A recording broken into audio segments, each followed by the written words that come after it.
The room smelled of cedar and something older than cedar. A particular stillness lived in it, the kind that belongs to spaces that have been kept rather than simply left.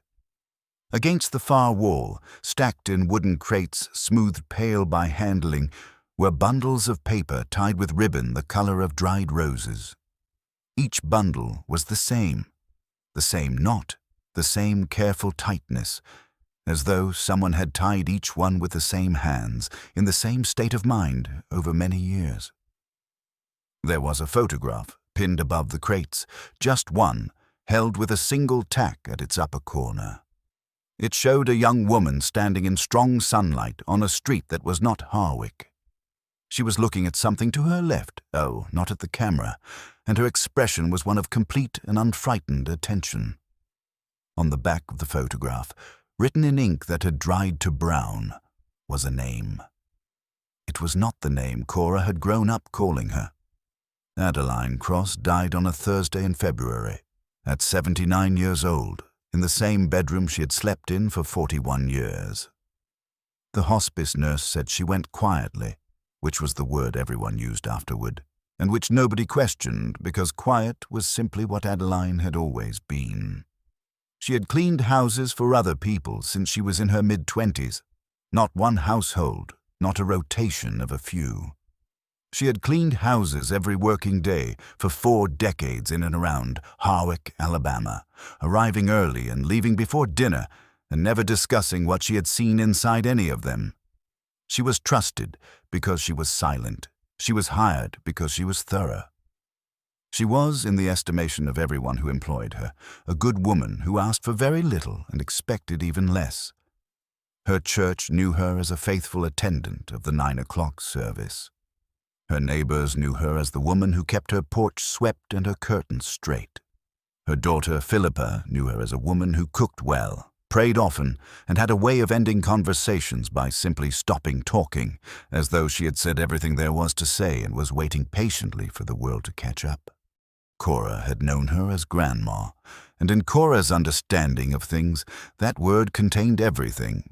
It contained the particular smell of the house on Birch Street, which was cedar and dish soap and something floral she had never been able to name. It contained Sunday dinners that took all morning to prepare and were eaten in 20 minutes, the table crowded with dishes her grandmother had been refining since before Philippa was born. It contained a grandmother who listened without interrupting, who never asked about Cora's job or her apartment or the man she had stopped mentioning 6 months ago, who simply sat across the table and looked at her granddaughter with an expression that felt, always, like recognition. Cora had assumed, without ever examining the assumption, that she understood Adeline completely. She was old, she was kind, she had worked hard. She had raised Philippa alone after Cora's grandfather died young, and she had done it on a cleaner's wages in a town that did not make that easy, and that was the whole of it. The whole of a life, wrapped up neatly in a word that did not ask any questions. That assumption was not unkind. That is the important thing to say about it. Cora loved her grandmother with a completeness that had never needed examining. She brought her coffee when she visited and sat beside her on the porch in the summer and held her hand in church and never once felt that something was missing, because you cannot feel the absence of a question you have never thought to ask. The shape of Adeline as Cora understood her fit perfectly inside the space Cora had made for her. It just wasn't the right shape. She drove down to Harwick from Birmingham 2 days after the funeral. Philippa had already sorted through the kitchen and the bedroom and the front room, moving through the house with the efficient grief of a woman who had prepared herself well in advance. "There was not much," Philippa said on the phone. "Your grandmother did not keep things. There is a bag for charity and a bag for the bin, and that is most of it." Cora arrived on a grey morning with a thermos of coffee and the private expectation of spending a single day. She had arranged to return to work on Monday. She walked through the front door and stood in the small hallway and breathed in the smell of the house, which was already beginning to change without Adeline in it, the cedar beginning to loosen into something cooler and more neutral, and she felt the loss of it like a pressure behind her sternum. Not loud, not dramatic, just there, the way grief is when you have had time to know it was coming. She worked through the rooms her mother had left. She folded things and wrapped things and filled the third bin bag with items that had no practical use and no particular sentimental weight. A set of measuring cups, a collection of church bulletins going back 6 years, each one folded in half with the same crease. A small basket of thread in colors Adeline had apparently intended to use and never did, each spool still wrapped in its original tissue. It was late morning when she noticed the door at the end of the back hallway. She had walked past it twice. It was a plain door, painted the same off-white as the surrounding wall, with a brass padlock looped through a hasp just below the handle. She had assumed, without looking at it directly, that it was a storage cupboard. Harwick houses of that age often had them, narrow spaces behind the hallway where a previous owner had fitted a door to cover a gap in the structure. She had not thought about it. She had walked past it twice and thought nothing at all. She tried the handle now. Locked, of course. She looked at the padlock more carefully. It was solid, well made, and recently oiled. There was no dust on it, not a lock that had been ignored for decades. A lock that had been maintained by someone who used it regularly or who needed it to remain in good working order. She stood in the hallway and looked at the door for a moment. Then she went back to the kitchen and found the envelope. It was tucked inside Adeline's Bible, which sat as it always had on the kitchen shelf between a concordance and a hymnal with a broken spine. The Bible was in the Psalms. The envelope was between pages 118 and 119. The envelope had Cora's name on the front in her grandmother's handwriting, which was small and extremely neat, each letter given its full space. Not an afterthought. Not a thing left by accident. The kind of thing you put somewhere specific because you have decided it will be found. Inside was a single key and a folded piece of paper. The paper said, "I have wanted to show you this room for a long time. I am sorry I did not find the courage while I was still there to show it to you. Take whatever time you need. I love you, Cora. The room is yours now. Everything in it is true." Cora read it 3 times. Then she stood in the kitchen with the key in her hand, and the house very quiet around her, and she thought about the word courage, which her grandmother had never used in her presence, and understood, for the first time, that she had not known what questions to ask. The padlock opened on the first try. The room was not large, perhaps 10 feet by 12. There was no window, but there was a lamp on a small table near the door, and when Cora found the switch, the light came on warm and steady, as though someone had replaced the bulb recently, as though the room had been prepared to receive a visitor and the preparation had been careful. The walls were covered, not with wallpaper in the conventional sense.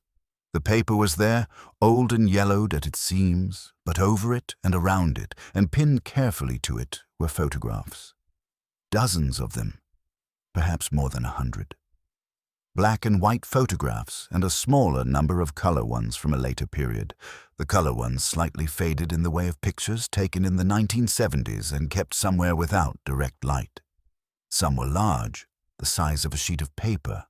Some were small, the size of a playing card, creased along one edge as though they had been carried in a pocket for a long time before finding their place on this wall. Cora stood in the doorway and looked at the walls and did not move. The photographs showed a young woman she did not immediately recognize, because the woman was young in a way that Adeline had not been in any living photograph Cora had ever seen. She was lean and upright with short, close-cropped hair and an expression of absolute directness. She was pictured on streets, in rooms, beside cars, inside what appeared to be church halls and community centers with folding chairs stacked against their walls. She was pictured with other people, groups of them, some in formal clothing and some in work clothes, and in many of the photographs, the people were looking at the camera, but the young woman was not. She was looking at something else, something to the left, something that needed watching. And in 3 of the photographs, she was standing beside people Cora knew from history books. Not casually new. Not vaguely remembered from a school curriculum she had half attended. New with the specific and living knowledge of a young black woman who had grown up understanding that the people in those photographs were not just historical figures, but the architecture of her own existence. The ground she walked on. The air she breathed without thinking about it, without remembering that someone had paid for it. She stood in that small, lamp-lit room and looked at her grandmother's young face and felt the floor of her understanding shift entirely. Not crack, not break. Shift, the way the ground shifts before you know the size of what is moving under it. The crates held the letters. There were 14 bundles, each tied with ribbon the color of dried roses, each bundle containing between 20 and 40 letters. Some were handwritten in a variety of hands, some neat and careful and some hurried, as though the writer was on a bus or in a borrowed room. Some were typed on paper that had thinned to translucence with age, the typeface faint and uneven where the ribbon had run low. Some were on the letterhead of organizations she recognized, and some were on plain paper with no identifying marks at all, the kind of paper you choose specifically because it will not give anything away. She did not read them all that afternoon. She could not. She lifted one bundle and sat down on the low wooden stool that stood against the far wall, a stool she had seen before in this house and never wondered about, always just a stool that sat in the pantry or on the back porch, and she untied the ribbon with hands that were not entirely steady and began at the beginning. The letters were addressed to a name she did not know. Sister May. The earliest one was dated 1961. The handwriting was young and urgent, her hand still learning its own speed. It began, "Dear Sister May, we have come through safe and wanted you to know immediately. 3 of us. Your name will not be forgotten by any of us as long as we live. The house on the corner is not safe anymore, so we are moving on tonight. God keep you. We will write from the next stop." Cora set the letter down on her knee. She looked at the photograph on the wall directly in front of her. Her grandmother, 22 or 23 years old, standing on a street in strong Alabama sunlight, not looking at the camera, looking at something to her left with complete and unfrightened attention. On the back of that photograph, in ink dried to brown, Sister May. Harwick, summer 1963. She sat with this for a long time. The lamp hummed very faintly. Somewhere in the hallway the house settled, a small sound like a breath. Outside, the gray February afternoon moved toward dark, and Cora did not notice, because she had already opened the second letter. By the time Philippa arrived the following morning, Cora had been in the room for most of the night. She had read through 4 of the 14 bundles. She had arranged the photographs into rough chronological order along the floor of the hallway, unable to leave them loose in the crates now that she had touched them, needing to see them in sequence, needing to watch the story they told arrange itself into something she could stand inside. She had found, in the second crate, a notebook in Adeline's unmistakable handwriting, every page filled from margin to margin in a hand that was smaller and more compressed than the hand on the envelope, the hand of a much younger woman writing under pressure of time and with one ear, always, toward the door. She had found in the notebook 3 entries that stopped her breathing. The first was dated July the 14th, 1963. It read, 9 people in the house tonight. Nobody knows. I made enough food for the week in one afternoon and told Mrs. Carmichael I had a family sickness and could not come Friday. She will dock my wages. That is fine. I have the space behind the pantry and the small room off the kitchen, and the 2 of them are enough if people stay still and stay quiet. Nobody here has any difficulty staying quiet.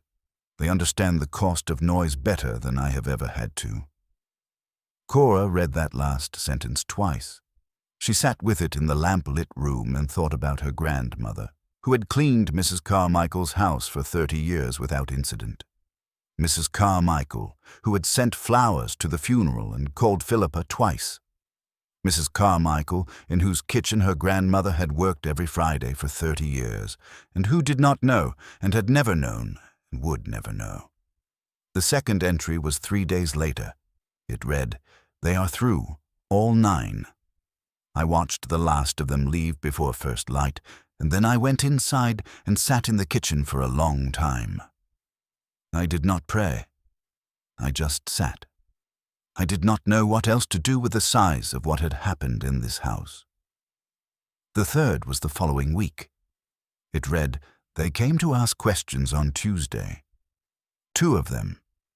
I made coffee and answered everything plainly and looked at them without any expression I did not choose to show. I've been practicing this for 2 years. A woman who cleans white people's houses and goes to church on Sunday and asks for nothing is a woman nobody looks at twice.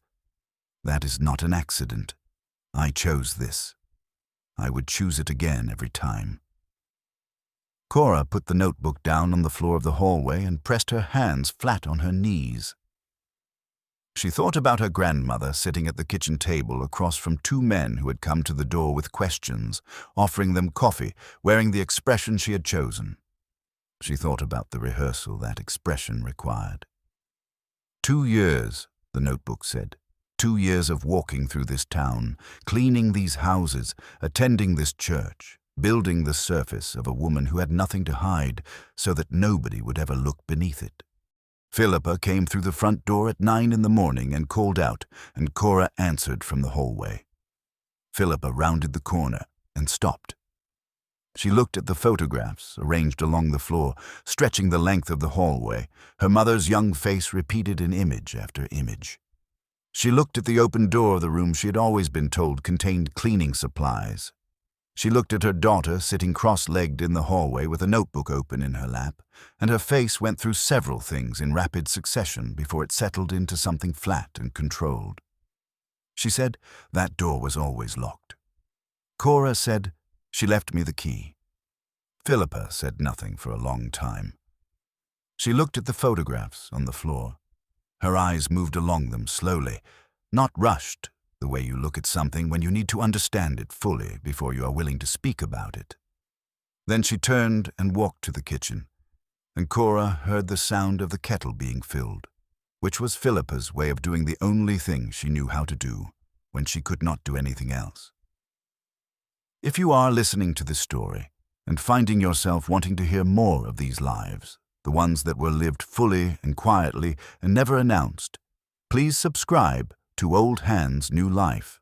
There is another person here every week who deserved to be known more fully than they were. It costs nothing to stay. The notebook contained 62 entries spanning from 1961 to 1964. After 1964, the entries stopped, not gradually, completely. The last entry read, "I have been given a reason to stop. The reason has a name, and the name is Philippa. I will keep the room, I will keep the letters, I will keep all of it.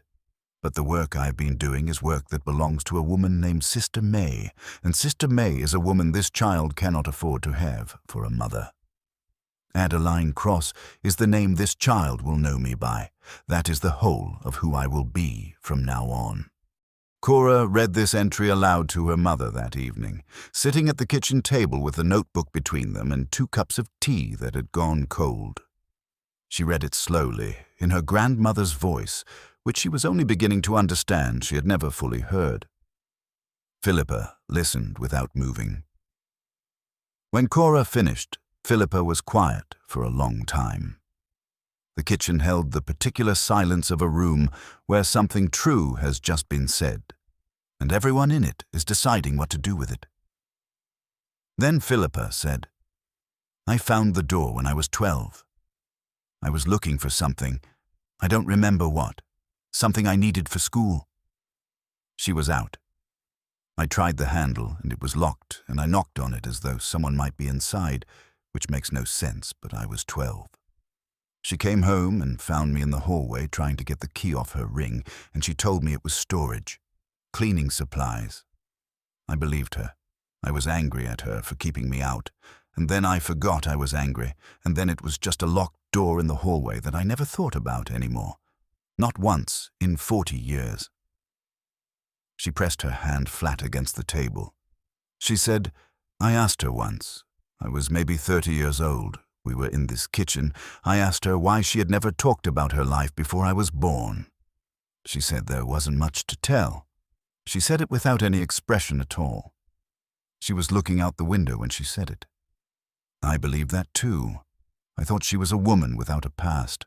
I thought the past simply hadn't interested her. She didn't say anything else for a while. Cora waited. Outside, the February dark had settled completely over Birch Street, and the house was very still. Then Philippa said, quietly and without drama, "I never asked again." Professor Ansel Whitmore drove down from Tuscaloosa on a Saturday, 2 weeks after Cora had found the room. Cora had found him, or found the archive he maintained, through a series of searches that had taken her 3 days and led her through historical records, digitized movement documents, and finally a paper published 7 years ago in a journal of Southern history.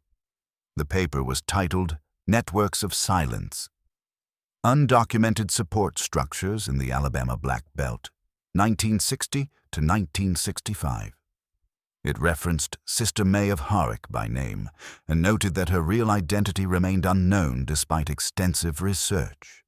The paper had a contact address for the archive at the bottom of its final page. She had emailed on a Tuesday. He called on Wednesday morning, and his voice on the phone was the voice of a man who had been waiting a long time for a particular phone call and had stopped expecting it to come.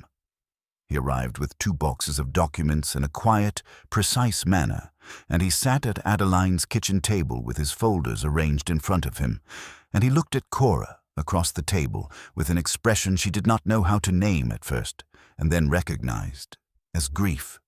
The particular grief of someone who has spent years trying to give a name to a person and has been afraid, for some time, that they never would. He said, "I have been looking for Sister May for 11 years.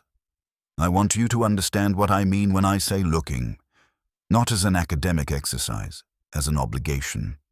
Because the people she sheltered in the summer of 1963 talked about her for the rest of their lives, and some of them spent years trying to find her, and none of them ever did, and some of them died without knowing her name. I felt that as a failure. I still do." He opened the first folder. The documents inside were testimonies. 9 of them, one for each person Adeline had sheltered over those 3 nights in July of 1963. Some were handwritten accounts given to local movement organizers in the weeks after the event. Some were typed transcripts of recorded interviews conducted years later, when the people involved were old enough to want the record set straight and young enough to still have the words. Each one described the same house, the same woman, the same quality of stillness in her manner, and the same complete absence of fear in her face. One testimony, from a man who had been 19 years old that summer and was 71 when he gave the recorded interview, said, "She fed us. That is what I think about first, every time. It was 3 in the morning, and there were 9 of us in this house we had never seen before, in a town we did not know, and she fed us. She did not ask our names. She did not ask us anything. She just put food in front of us and said eat, and we ate. I have been in a lot of rooms in my life. I have never felt as safe as I felt in that room. I have told my children about that room. I have told my grandchildren. I have told them there was a woman in Harwick, Alabama, who chose us when she did not have to, and I do not know her name, but I know that room, and I will know it until I die." Whitmore set the testimony down on the table. He said, "There is a reason she did not ask their names. It was protective. If she was questioned and did not know their names, she could not be made to give them. She had thought it through completely. This was not an impulse. This was a strategy that she had been developing and refining for 2 years before that summer. The surface she built, the cleaner, the churchgoer, the woman who asked for nothing, that was the strategy. That was the architecture of the protection she was offering. She understood that the safest thing she could be, for the people she was helping, was a woman nobody thought to look at twice. He opened the second folder. Inside was a map. Harwick and its surrounding roads, hand-drawn in ink on paper that had aged to amber. On it were marked 4 locations with small crosses. Beside each cross was a date and a number. The dates ran from 1961 to 1963. The numbers were people. He said, "We believe she moved 43 people through this area across those 3 years. 9 in the house that summer and the rest by car, by arrangement, through networks we are still piecing together." The organization she was affiliated with knew her only as Sister May. She never used her real name. She never asked for recognition. After the summer of '63, she simply stopped, and the network noted her absence and moved on, because people stopped for all kinds of reasons and you did not press, and for 60 years nobody connected Sister May of Harwick to a woman named Adeline Cross, who cleaned houses for the rest of her life on the same streets she had once used to move people to safety. Philippa had been sitting in the doorway of the kitchen throughout this. She had not sat at the table. She had positioned herself at the edge of the room, one hand on the door frame, as though she might need to leave quickly, and she had listened to everything Whitmore said without speaking or moving. When he finished, she was quiet for a long time. Then she said, she used to hum when she drove. Just under her breath you could barely hear it. I always thought it was hymns. I used to think it meant she was not paying attention. She stopped. Her hand tightened on the doorframe. She said, I used to think she was not paying attention to a lot of things. Cora looked at her mother's hand on the doorframe. The knuckles were tight. Philippa was not a woman who cried easily, had not been for as long as Cora could remember, but there was something moving across her face that was not composure, and was not grief exactly, and was not anger. It was the specific expression of a person who has just understood, all at once, the full cost of a question they never asked.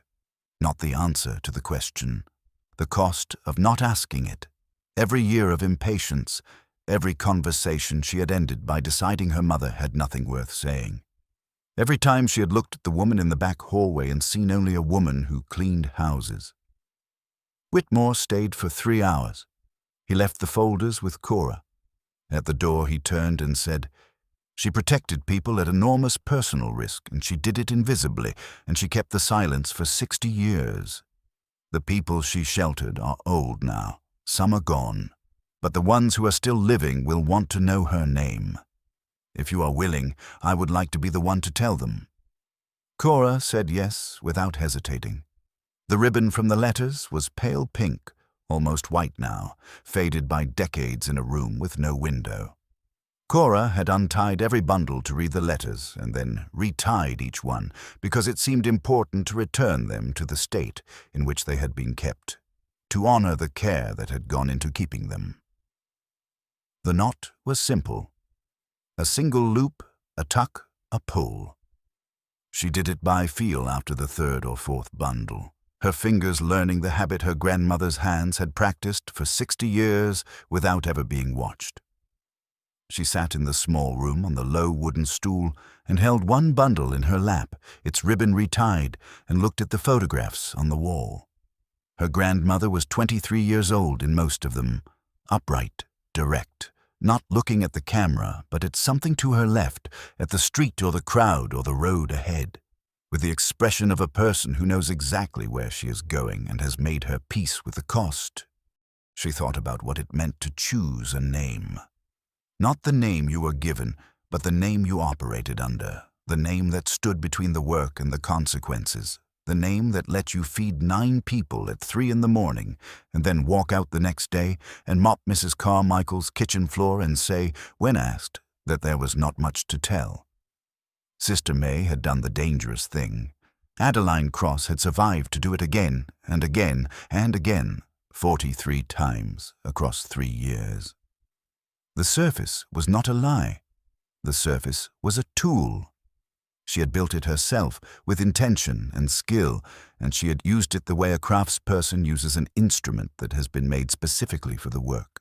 There was a letter in the 5th bundle that Cora had read 3 times before she understood it was addressed to her.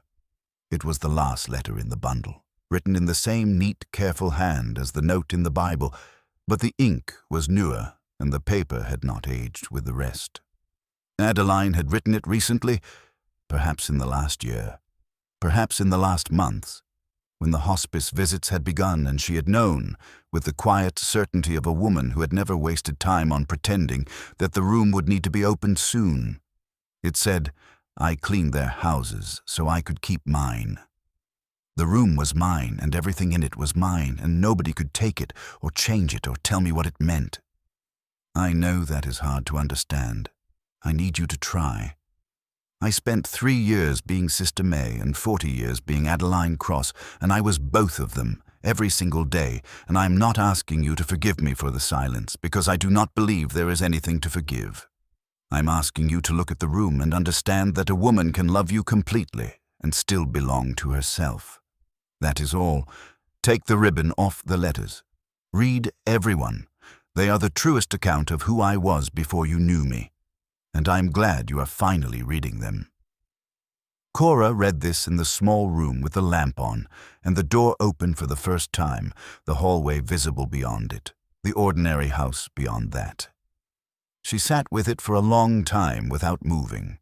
She thought about what it would feel like to carry something for 60 years and never need to explain it, to know what you had done and to find that knowing enough, to love the people around you fully, and to belong to yourself completely, without those two things canceling each other out, to have built a room for the truest part of yourself, and to have kept it for 60 years, maintained the padlock, replaced the lamp bulb, saved the last letter for the person most likely to understand it. There was nothing in the letter that required a response. It did not ask her for anything except exactly what she was already doing. She was reading, she was staying. She was finally asking the question she should have asked decades earlier, and finding, to her relief and her sorrow and her full particular love, that the answer had been kept for her all along. 3 months later, at a gathering Whitmore organized at the university, Cora stood in a room with 6 of the 9 people her grandmother had sheltered in the summer of 1963. The others had died in the intervening decades. The 6 who remained were in their 70s and 80s, and they came from 5 different states, and they looked at a photograph of Adeline Cross for the first time, and they said her name, her real name, some of them for the first time, and some of them in the voice of people who had been waiting 60 years to say it out loud and had never stopped believing they would. Cora brought 1 bundle of letters to the gathering. She did not read from them. She held them in her lap and felt the weight of them, which was not heavy, and listened to 6 people describe her grandmother in terms she had no previous language for. Fearless, precise, calm in a way that was not distance but strategy. A woman who fed people at 3 in the morning and asked nothing in return and hummed under her breath when she drove them through the dark to the next safe place. Some old hymn they could never quite identify, just a sound to hold the silence at bay. Cora listened and recognized her grandmother in every word. After the gathering, she drove back to Harwick alone and let herself into the house on Birch Street, which she had not yet been able to bring herself to sell. She went to the back hallway and stood in the open doorway of the small room and turned the lamp on. The photographs were still on the walls. The crates were still in their places, the letters inside them retied with ribbon the color of dried roses. She had not moved anything. She did not know yet what to do with the room, except to leave it as it had been kept, except to leave the door open now, except to let the light reach it. She stayed for an hour.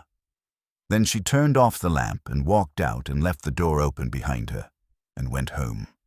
On the window-sill of the small room, in the last of the afternoon light coming in from the hallway, the ribbon lay where she had set it, pale and fine and tied in a single careful knot.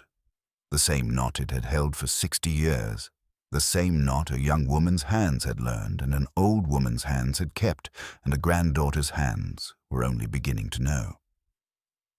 There is a question this story leaves.